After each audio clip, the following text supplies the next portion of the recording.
Hello and welcome to the first episode of the Church of Awesome podcast on Twitch. Something I've been doing for a while, and I thought I would bring it out to here and talk about who I am and what the Church of Awesome is, and the fact that I haven't posted for a while, and basically there's a lot of reasons for that. Number one, I feel down.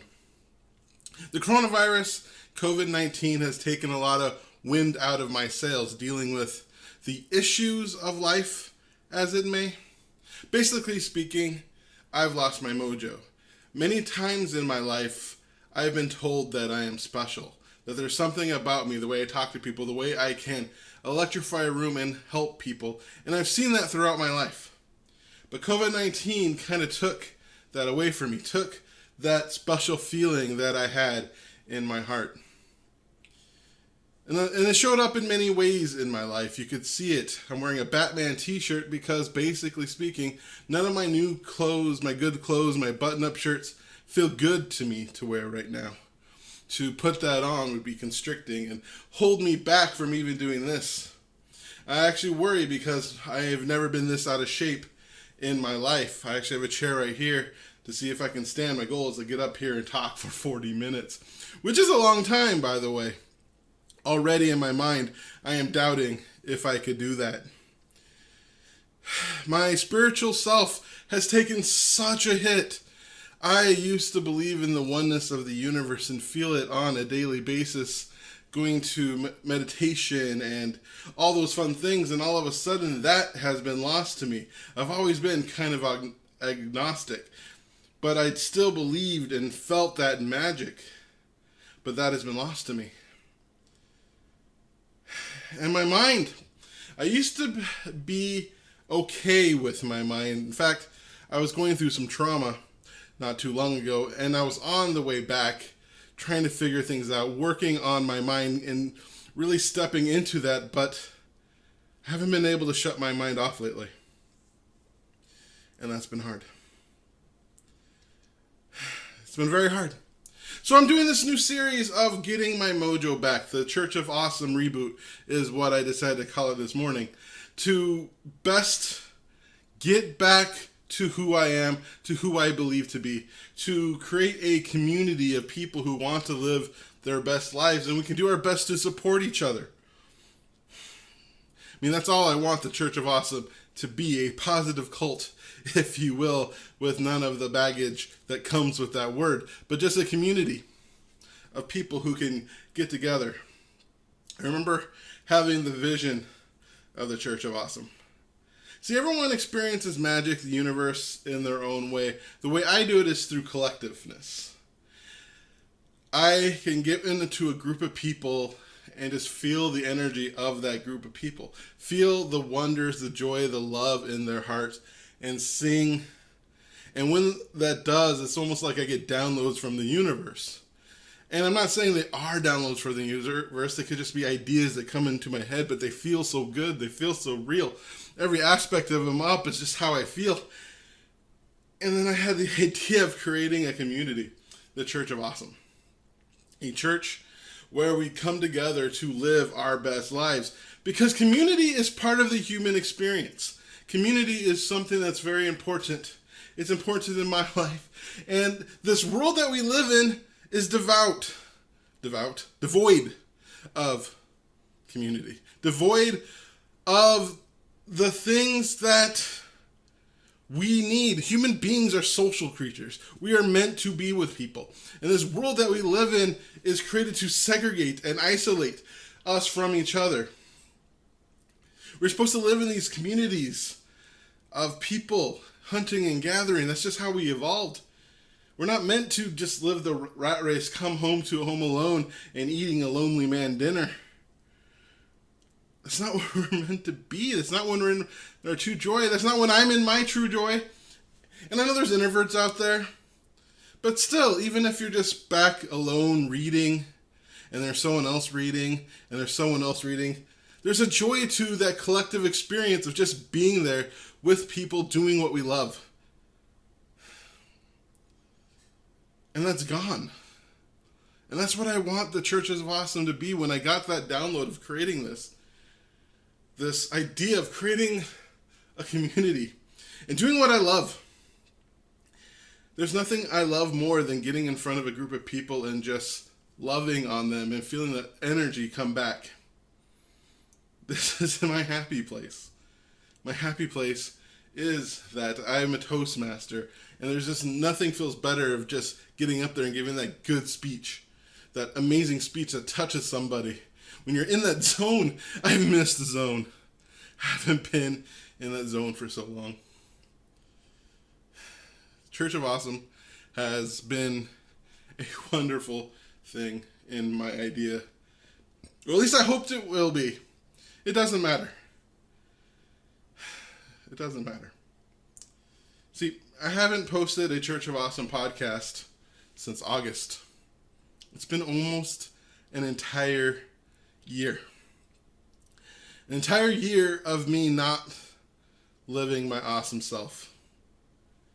An entire year of me not embracing who I am. A lot of it comes from Corona, COVID-19, dealing with this seriously. I stayed at home because I believe in science. I've always worn a mask. I even have my Miami Dolphins mask. Can't really see it because of the green screen. But that's the aspect of it. The death of it was hitting me. The isolation that started to happen. I missed just going to bars and having a beer. I missed going to karaoke and singing with a group of people. And that took a toll on me. But something else was happening at that time. If you go to my Choice Expansion podcast, I go in depth on the death of my Toastmaster Club, the Lightworker Toastmasters. And during that time, I could see its downfall. I could see how everything was being lost. See, this was a Toastmaster Club where every week I went there, I felt just full of energy, full of love, full of just... I built it with the help of others, but I was the one who got those people to ask. It was my vision. And it was gone. Starting in August, I could see it because the person who was the president started to bring in the MAGA stuff. So where we go on QAnon Nazi bull. And I could see the club start crumbling. In fact, if you go to my Church of Awesome ones before that, almost half of them are conspiracy theories, because anti-conspiracy theories and the dangers of that and living in fear that way. As a counter to this person, I was coming at it from almost this fear and this anger of this dangerous thing that is out there, but because it is dangerous. But I wasn't coming at it out of love, and that's not who I want to be, as somebody who attacks someone, someone who goes, but part of me just wanted to save them, save them from themselves. For you see, losing that and going into conspiracy theories and living in that fear because we just want life to make sense, and life doesn't always have to make sense. Sometimes life just is, but losing it was hard. It was January of this year, a year from the Lightworker Toastmasters being at its height, where I decided to step away from the club. I decided to step away because that's what I had to do. I no longer could help Nazis get better at public speaking. I didn't think when I made the club that Nazis would be a problem, but little did I know. Little did I know. And that crushed me. It crushed me in a way I didn't really experience until yesterday when I did a podcast on how I lost the Lightworker Toastmasters and what it meant to me. I really sat down and felt the loss. A loss I didn't allow myself to feel. But I lost more than what I thought. See, I just thought I lost something that fulfilled me, something that I built, something that I worked so hard. But I lost faith in myself. Complete and utter faith in myself. See, all my life, people have told me that there was something about me that was special. And that my heart was special, my mind was special. I mean, we're all special in our own way. I'm not trying to say I'm better than anyone, but my ability to be special was in a way of connecting with people on a grand scale and lifting their vibration, lifting their hearts, lifting their joys. I remember I went to coaching school, Invite Change, and one of the teachers, my favorite one, she was a kick butt coach, invited me to her house. And I thought that was cool. I mean, I got to go dinner with somebody who I admired. And as I walked in the door, she told me that she's been teaching at that school for 4 years.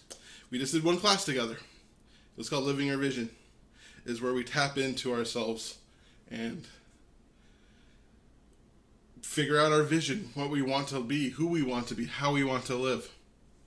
And that class was special, especially her, because she noticed I was holding back on being seen, which was amazing to me because I've did so much work on being vulnerable and being seen that I thought I was up there. But she knew to push me to be seen, to push me again. And that class was special. The people that I met there are people who I admire. Rest in peace, Jody. And as I was walking into her door, she leans up to me and says, I've been teaching at that school for 5 years. I've taught a lot of students, and you're my favorite. And it's something about showing up that way to the person that she invited to dinner. Because she saw something in me. And she's not the only one. All my life, people have been saying, there's something in me to get out, to help people be happy, to help people feel joyous. And there's part of my mind that always doubted. Because no matter what I did, nothing really worked. I mean, yes, I'd go to Toastmasters, give a speech, and people will tell me, wow, that thing you said has really touched me. I'm going to change my life. And the couple speeches I have, just little things, people on Facebook telling me all the things that I've done has touched them, has helped them. So I've had that. But to be able to do this where it doesn't just soak money out of me, because yes, part of reality is money. And to be able to make money doing this and helping people will just be helpful because, it's energy exchange. I give and get, and it will just help, pay for things like rent. Not that I'm doing pretty good right now in my day job. But I was never successful. Nothing I created, built, or sustained. I wrote a book. I still have hundreds of copies unsold. I did another book with people. I pretty much have to give those away. Started a podcast. Got some listeners, but it never built, it never grew. YouTube channel. Part of the problem with me is consistency. I go for it and then don't get the success I want right away and then stop. That's my own baggage. So I'm not trying to make you feel sorry for me, but that's what I kept on saying through my life. And finally I had this idea to create a Toastmaster club for people who are out there, who want to help people, who want to make a difference in this world. And that worked.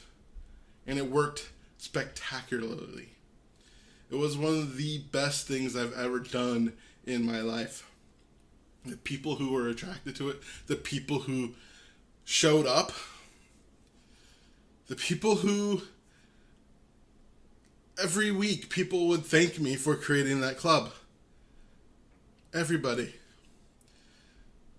I've changed lives. I noticed people start off as just some of the worst speakers, people who just felt awkward getting up there, and by the end, 6 months, a year later, could see such a big difference in who they are and how they're able to step up. Something I created, something I helped run, something I was leadership of. I could see the change in people. I could see that I could do this. This was something I could do. It was right there. It was right there. And then, when the Capitol was stormed, And when the president of the club was part of the attack on Washington State's Capitol, I knew it was time to go. And I lost it. But honestly, I haven't been posting since August. Part of me knew it was still there, that that club was dying, that my faith in myself was dying. Because once that happened, I lost all faith in who I am. I lost my magic, my mojo, the thing that made me want to get out of bed in the morning. If I had nothing to do that day, getting out of bed was difficult. Getting off my couch was difficult. Doing things, anything. Watching a TV show was difficult. It was just too much commitment. Too much emotion. It was just too much for me. Looking back, that obviously had to be a depression. That obviously had to be part of that, because I lost all faith. I couldn't meditate. I could barely do 10 minutes of the calm app. My mind's always racing. My spirit felt low. And I gained even more weight. I mean, being around 400 pounds wasn't great, but now I'm up to 430. That's just ridiculous. There's not even a football player that weighs that much. I'm only 5'7". Every aspect of my life felt it was crumbling. Other than my job. Luckily, I had a good job. But part of me was just all worried that I would lose it or I wasn't doing enough to keep it. And I understand now. Because I felt I hit a spiritual and mindset rock bottom. Luckily, I didn't go to drugs and alcohol. Luckily, nothing happened to really take me down a dark path. So I'm thankful for that. I didn't become a druggie. I didn't become an alcoholic. I didn't become suicidal. So I'm not saying this for you to feel sorry for me, obviously. I'm saying this because I hit a low for me. And the thing I learned about sadness, about trauma, is that pain is a gas. It doesn't matter how big the pain is. Just like any gas, if you put it in a jar, it fills the space. And life is not about comparing pains, comparing sadnesses. Life is about dealing with them. So I'm just sharing my pain right now as I work to get back on my mojo. Which is what the goal of this series is getting my mojo back. Getting back in front of the camera. I want to do this on a weekly basis. I want to see if I can talk for 40 minutes on the things I believe in, talking to my heart, and really go forward in this. I'm about halfway done now. This is not going to be edited like I usually do, so you're going to hear the things I like to get rid of in my podcast because I hate hearing me speak. And I hearing them. Probably hated that. I know I don't like it. But I'm going to keep them in. Because this is going to be raw and uncut. Just a free flow of feeling what's in my heart and speaking it out, because that's where I get my joy, that's where I get my mojo, that's where I get my love. So I'm going to go over right now the 10 tenets of the Church of Awesome. Because I still believe in them. I still believe in this. Because the first one is to be awesome. And what I mean by being awesome is to accept yourself and want to move forward and live your best self, what that means to you. One of my favorite things I heard from Stephen Covey was begin with the end in mind. And be awesome is beginning with the end in mind, determining who you are to be awesome. And this isn't the money you have. This isn't the house and all these things. This is who you be, who you want to show up in the world. For instance, I don't want to be a person who attacks people being bitter and angry. I want to be a person who's full of love. I remember when the Lightworker Toastmasters ended and I decided to not go back. One person really wanted to keep that club alive because it was special, and invited me to that next meeting to try to oust the president, and I didn't want to go. And partly I didn't want to go because I knew there wasn't really a way to do it, but I still remembered part of who I am, which is somebody who doesn't want to be bitter, doesn't want to be angry, and I knew that's who I'd be if I went there, if I showed up to that club. So in that part, I still was able to embrace my awesome self and remember that lashing out is not the key. Remembering all the things I've learned in books, all the things I've read, all the things that I've listened to. So to do this, there's the the other commandments. Treat yourself awesome.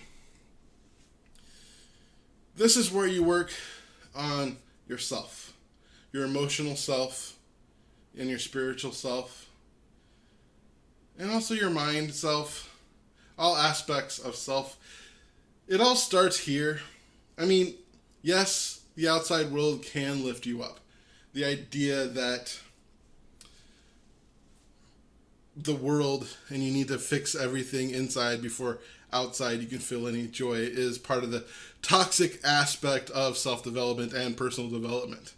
So I'm not saying it all starts within, because your outside circumstances do matter, obviously, even though people will say that they don't. However, how you treat yourself is important. How you seek help when you need it. There's strength in getting help from others. There's strength. Giving yourself a bath when you just need to relax is strength. Constantly doing is not helpful. In fact, getting trapped into the action rat race is part of what helped me fall. I guess that's what we'll talk about next week. Letting go of toxic beliefs from personal development. So treating yourself awesome is important, and doing everything you can to help yourself, your mind, your body, and your spirit. Because number 3 is even taking that a step forward, is develop an awesome mindset. Because your mind dictates a lot of your reality. How you think of the world is how you see the world. You know, there's that, you buy a car, like a Ford Focus, I guess. I don't know why that's the default car I thought of. And before the world, you never saw a Ford Focus. But after you bought the car, your blue Ford Focus, you see the Ford Focus everywhere. Because now the Ford Focus is important to your mind, and you're able to see it. Because that's kind of the way our mind works. There's so much stimulus out there, and our mind tries to share with us the important stimulus. For instance, right now, if you're watching this, how does your left foot feel before I said that? I mean, right now you're thinking of your left foot, so you felt your left foot. But unless you felt pain before that, your left foot was not in your mind, because you didn't even think about it. So when you have a mindset where you're positive and you look for awesome things, you tend to notice more awesome things. If you have a mindset of noticing awesome things about yourself, you start noticing more awesome things about yourself. Your mindset. So meditation, reading positive books, listening to positive music, spending some time to make your mind better every day that you have, even if it's just 5 minutes of learning, of reading, of meditating, doing something to help you get through.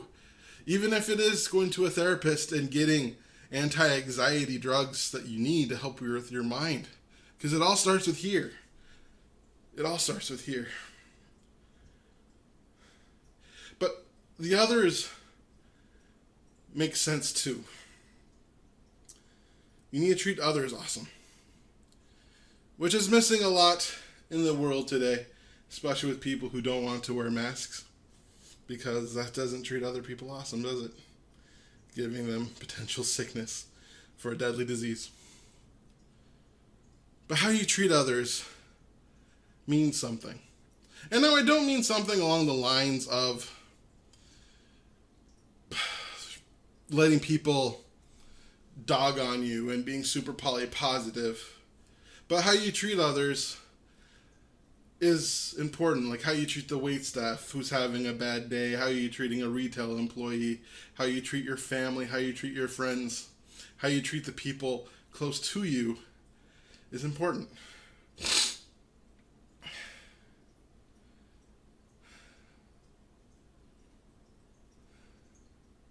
It's important. So do your best to treat others the way you want to be treated. One of my favorite things is the golden rule. Number 5 used to be friends with failure. Now I realize that's kind of negative. Number 5 now is embrace reality. Because just like the mindset, there is no failure. There's just how you think about things. And dealing with things as they are at this moment. Embracing the reality of the situation, where you are, and how you want to go forward. I read this book, I believe it's called The Longevity Experiment Objective or something like that. It was about how to live the longest life.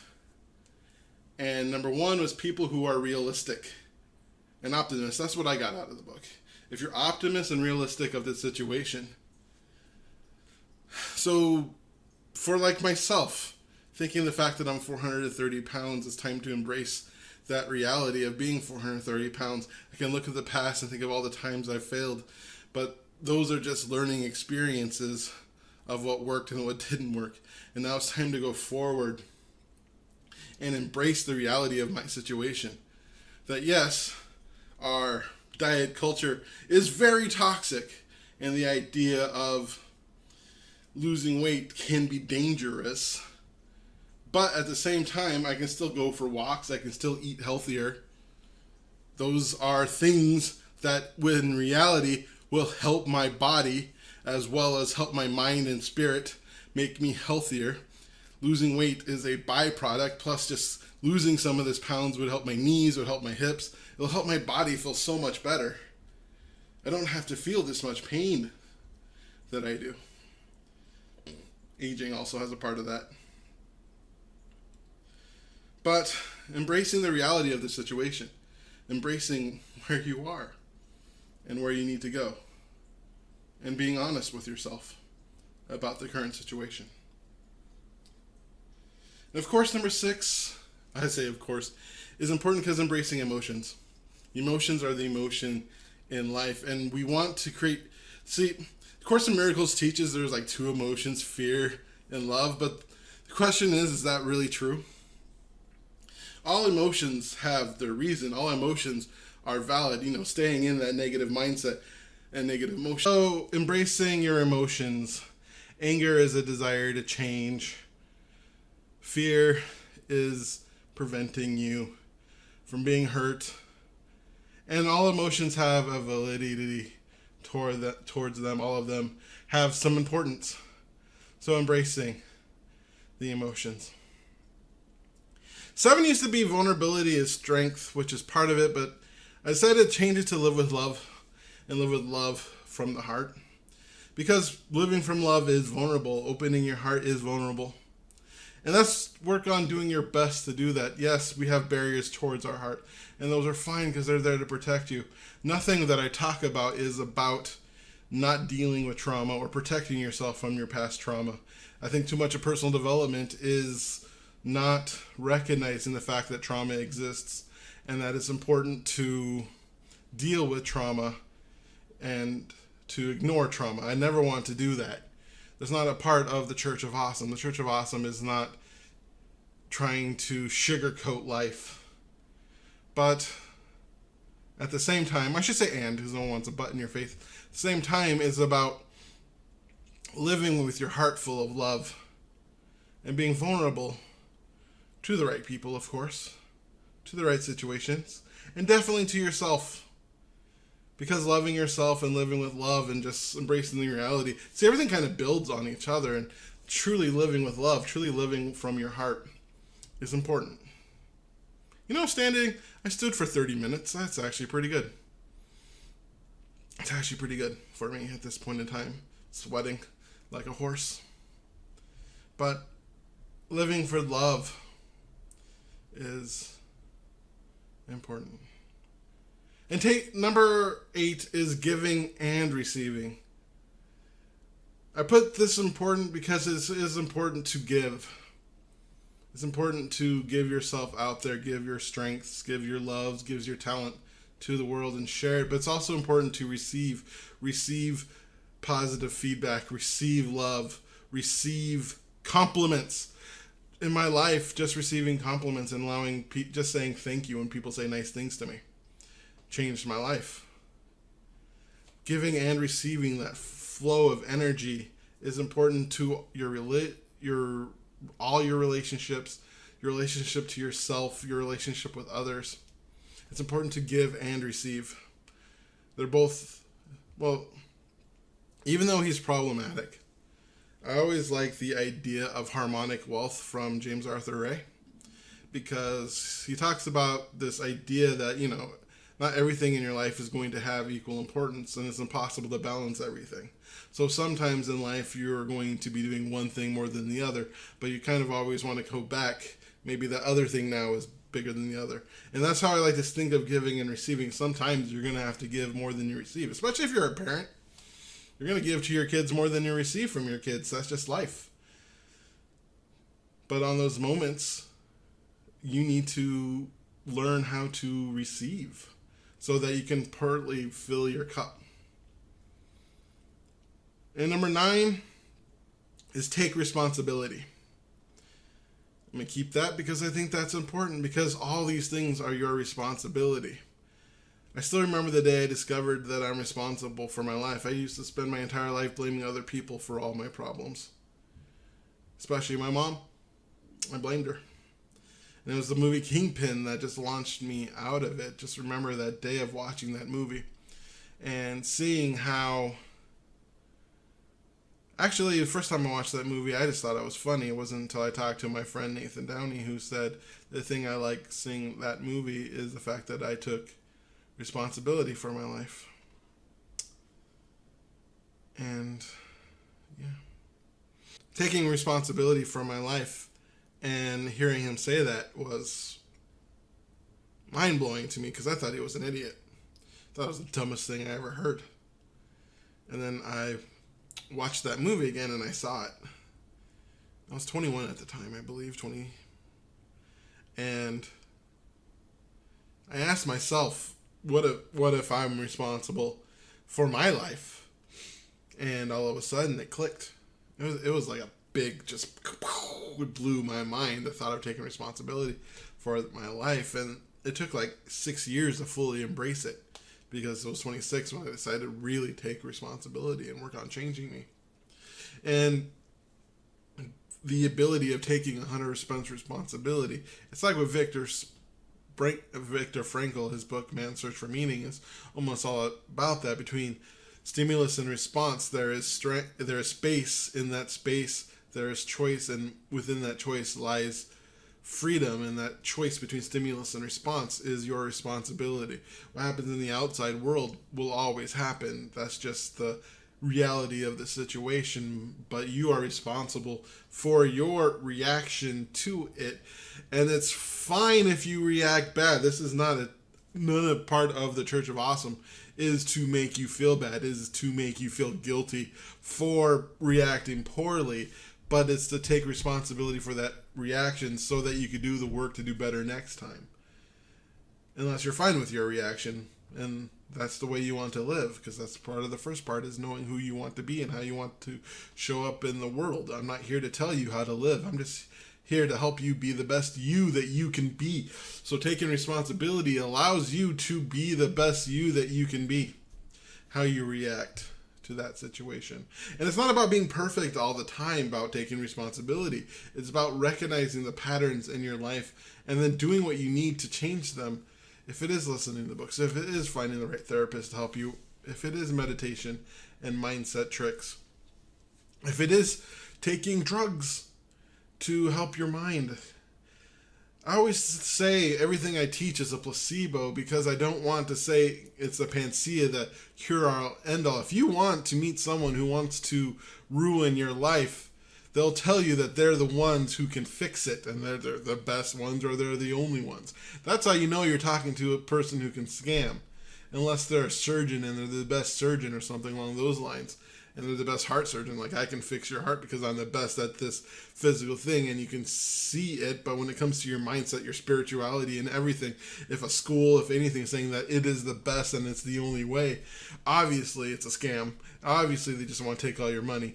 Obviously they're just there to manipulate you.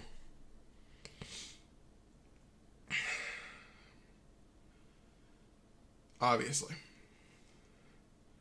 Yeah. All right. I'm taking back the no editing thing. I have to get rid of all the no stuff. So if there's cuts, that's probably because I sneezed or something, which is unfortunate. I want to be perfect. Mm-hmm. And number 10 is that life is meant to be enjoyed. I always felt enjoyment is important. In fact, almost everything in the top 9 of the 10 commandments of the Church of Awesome is to increase enjoyment of your life. You be awesome, be your best self so you can enjoy yourself. You treat yourself awesome so that you can enjoy your life more. You develop an awesome mindset so you can move forward and live a mindset that allows you to enjoy your life. You treat others awesome so you're proud of who you are and how you be around other people and give what you need so you enjoy your life with the people in your life. You be friends with failure and embrace reality so that you can make the changes you need to remove the roadblocks for you enjoying life and embracing the realities of the situation. And instead of wallowing in self-pity that this thing didn't work, something I need to work on a lot, which is why it's be friends with failure, you need to embrace the reality that they're learning experiences and a way to move forward, a way to love yourself, way to increase your ability to be who you are by just continually move forward and learning the lessons it takes. And so that you enjoy life more and embracing your emotions so that your emotions don't run your life or you don't feel bad about it, and allowing yourself to feel joy so you can feel joy, allow you to feel anger so you're not blocking that part of you, because if you block when your emotions, it's like it stuck in there and then it'll just come out at the inopportune time, and that will reduce your joy, reduce your love, and reduce your capacity to feel those things and embrace those things. And of course, giving and living life with love and being vulnerable is strength, and just opening your heart. When you open your heart, you enjoy your life more. And of course, giving and receiving. When you give, there's just something about being human and giving that you live with your heart. And when you receive, you truly receive, that fills the heart so much. And taking responsibility for your life gives you agency. Makes you feel empowered that you can do something. Because when I did not take responsibility in my life, I felt I cannot change. And once I was able to have belief and see a light at the end of the tunnel, my life was meant to be enjoyed. There's a reason my business is called Joyous Expansion, because I want to expand joy. And so life is meant to be enjoyed, at least by the tenets of the Church of Awesome. So that's about 40 minutes with my goal, even though half of it was putting that thing back up. That thing for the people listening to this on my podcast was my green screen fell down. That was embarrassing. I bet my underwear was on Twitch. So go to Big Smile Hooray and see my underwear. So that's my vision. I'm going to come back every week and talked about 40 minutes. Hopefully that will inspire you to live a better life. Hopefully you can feel the love in my heart as I give to you and receive yours as well. Hopefully this will turn into a dialogue of some kind of questions and points to be made. Because I want to build a community. I want you to be a part of it. I have a Facebook group, Church of Awesome. My website's thechurchofawesome.com. I should say the. Fudge. That's a mistake. I'll put that in post. That's silly. I can't believe I made that mistake. Anyway, as I end this, hopefully something I said resonated with you. Hopefully something touched you. Hopefully something makes your day better and makes your day more special. Because you are special. You are put on this earth. And you're the only you that exists. I want to do everything I can and how I can do it to help you live your best life.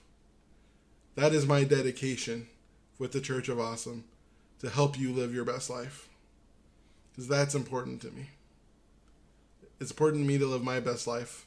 And I'm not here to tell you how to live, but I'm here to help you remove all barriers for you to live the best you. And it doesn't matter if you're a CEO or a janitor or a garbage person or a person who flips burgers. All of you are valid. All of you deserve to live a great life. It doesn't even matter if you're homeless, without a job. You deserve to live your best life. And hopefully within this community, we can help more and more people be the best that they can be. I am Brett Dupree, the catalyst of transformation of the Church of Awesome. Wishing you to be love, to be joy, to be awesome. Much love.